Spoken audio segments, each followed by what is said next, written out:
Bíblia Sagrada, Novo Testamento, Atos dos Apóstolos. Capítulo 9. Enquanto isso, Saulo só respirava ameaças e morte contra os discípulos do Senhor. Apresentou-se ao príncipe dos sacerdotes e pediu-lhe cartas para as sinagogas de Damasco, com o fim de levar presos a Jerusalém todos os homens e mulheres que achasse seguindo essa doutrina. Durante a viagem, estando já perto de Damasco, subitamente o cercou uma luz resplandecente vinda do céu. Caindo por terra, ouviu uma voz que lhe dizia: Saulo, Saulo, por que me persegues? E Saulo disse: Quem és tu, Senhor?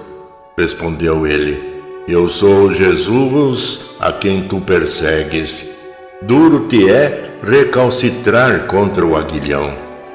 Então, trêmulo e atônito, disse ele: Senhor, que queres que eu faça? Respondeu-lhe o Senhor: Levanta-te, entra na cidade. Aí te será dito o que deves fazer. Os homens que o acompanhavam enchiam-se de espanto, pois ouviam perfeitamente a voz, mas não viam ninguém. Saulo levantou-se do chão. Abrindo, porém, os olhos, não via nada. Tomaram-no pela mão e o introduziram em Damasco, onde esteve 3 dias sem ver, sem comer e nem beber. Havia em Damasco um discípulo chamado Ananias. O Senhor, numa visão, lhe disse: Ananias. Eis-me aqui, Senhor, respondeu ele. O Senhor lhe ordenou: Levanta-te e vai à rua direita e pergunta em casa de Judas por um homem de Tarso chamado Saulo. Ele está orando. Saulo, via numa visão um homem chamado Ananias entrar e impor-lhe as mãos para recobrar a vista. Ananias respondeu: Senhor, muitos já me falaram deste homem, quantos males fez aos teus fiéis em Jerusalém. E aqui ele tem poder dos príncipes dos sacerdotes para prender a todos aqueles que invocam o teu nome. Mas o Senhor me disse: Vai, porque este homem é para mim um instrumento escolhido, que levará o meu nome diante das nações, dos reis e dos filhos de Israel. Eu lhe mostrarei tudo o que terá de padecer pelo meu nome. Ananias foi, entrou na casa, impondo-lhe as mãos, disse: Saulo, meu irmão, o Senhor, esse Jesus que te apareceu no caminho, enviou-me para que recobres a vista e fiques cheio do Espírito Santo. No mesmo instante, caíram dos olhos de Saulo umas como que escamas e recuperou a vista. Levantou-se e foi batizado. Depois tomou alimento e sentiu-se fortalecido. Demorou-se por alguns dias com os discípulos que se achavam em Damasco. Imediatamente começou a proclamar pelas sinagogas que Jesus é o Filho de Deus. Todos os seus ouvintes pasmavam e diziam: Este não é aquele que perseguia em Jerusalém os que invocam o nome de Jesus? Não veio cá só para levá-los presos aos sumos sacerdotes? Saulo, porém, sentia crescer o seu poder e confundia os judeus de Damasco, demonstrando que Jesus é o Cristo. Decorridos alguns dias, os judeus deliberaram em conselho matá-lo.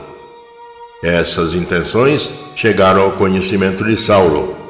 Guardavam eles as portas de dia e de noite para matá-lo.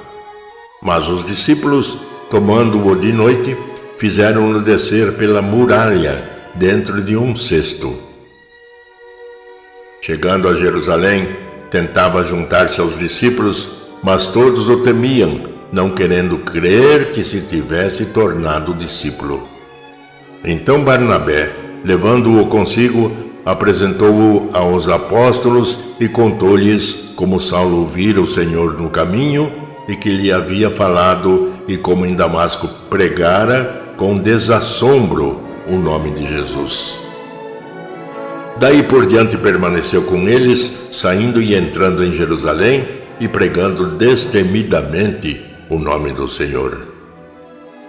Falava também e discutia com os helenitas, mas estes procuravam matá-lo.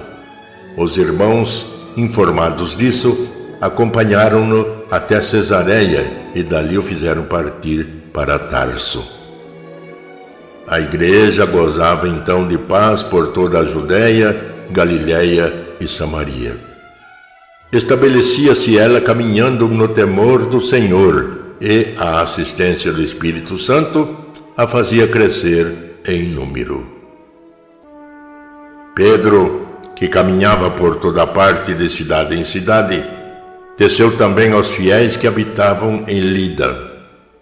Ali achou um homem chamado Enéas, que havia 8 anos jazia paralítico num leito. Disse-lhe Pedro: Enéas, Jesus Cristo te cura. Levanta-te e faze a tua cama. E levantou-se imediatamente. Viram-no todos os que habitavam em Lida e em Sarona e converteram ao Senhor. Em Jope havia uma discípula chamada Tabita, em grego Dorcas. Esta era rica em boas obras e esmolas que dava. Aconteceu que adoecera naqueles dias e veio a falecer. Depois de a terem lavado, levaram-no para o quarto de cima. Ora, como Lida fica perto de Jope, os discípulos, ouvindo dizer que Pedro aí se encontrava, enviaram-lhe 2 homens, rogando-lhe: Não te demores em vir ter conosco. Pedro levantou-se imediatamente e foi com eles. Logo que chegou, conduziram-no ao quarto de cima. Cercavam-no todas as viúvas, chorando e mostrando-lhe as túnicas e os vestidos que Dorcas lhes fazia quando viva. Então, tendo feito todos saírem, pôs-se de joelhos e orou. Voltando-se para o corpo, disse: Tabita, levanta-te. Ela abriu os olhos e, vendo Pedro, sentou-se. Ele a fez levantar-se, estendendo-lhe a mão. Chamando os irmãos e as viúvas, entregou-lhe-a viva. Esse fato espalhou-se por toda a Jope e muitos creram no Senhor. Pedro permaneceu ainda muitos dias em Jope, em casa de um curtidor chamado Simão.